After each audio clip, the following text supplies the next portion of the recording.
ধূমপান, মদ্যপান ও মাদক সেবন স্বাস্থ্যের পক্ষে ক্ষতিকর। আজ নিয়ে এসেছি উপেন্দ্র কিশোর রায়চৌধুরীর লেখা আখের ফল, যেখানে একটি শিয়াল আখ খেতে খুব ভালোবাসে। সেদিনে সে সেই আখ খেতেই গেছিল। গিয়ে সেখানে একটি দেখতে পায় মৌচাক। সেটি সে মনে করে ওটি হয়তো আখের ফল।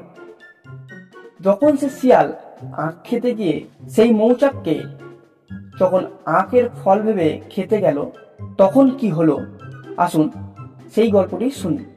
আজ গল্পের সূত্রধার সুরজিৎ, এছাড়াও গল্প পাঠে Ayan, sound effect and poster ডিজাইনে আছে সুরজিৎ।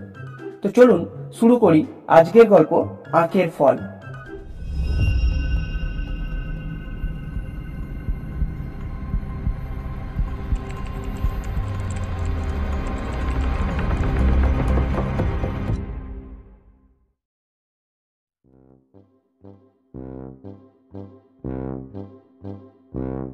শিয়াল পণ্ডিত আখ খেতে বড় ভালোবাসে, তাই সে রোজ আখ খেতে যায়। একদিন সে আখের খেতে ঢুকে একটি ভীমরুলের চাক দেখতে পেল। ভীমরুলের চাক সে আগে কখনো দেখেনি। সে মনে করলো ওটা বুঝি আখের ফল। শিয়াল কিনা পণ্ডিত মানুষ, তাই সে আখকে বলে ইক্ষু, ক্ষেতকে বলে ক্ষেত্র, আর লাঠিকে বলে দণ্ড। ভীমরুলের চাক দেখে সে বলল,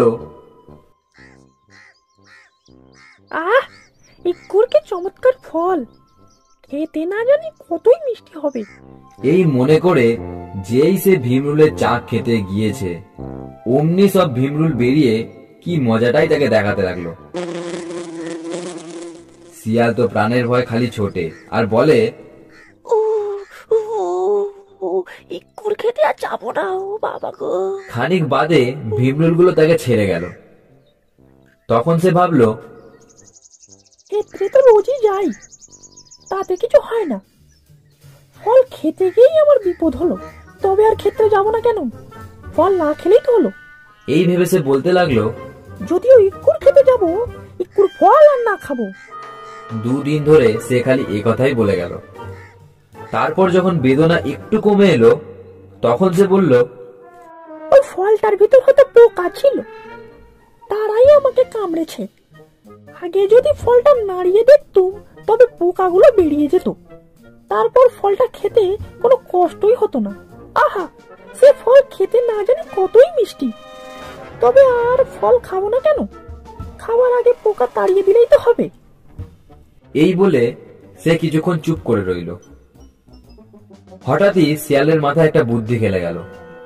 সে বলল, যদি ইক্ষুর ফল খাবো, তার আগে দণ্ড দিয়ে নাড়িয়ে দেব। বলতে বলতে আখের খেতে গিয়ে সে তো লাঠি নিয়ে নাড়া দিয়েছে। অমনি আর যাবে কোথায়? ভীমরুলের দল এসে তাকে কামড়িয়ে আধমরা করে তবে ছাড়লো।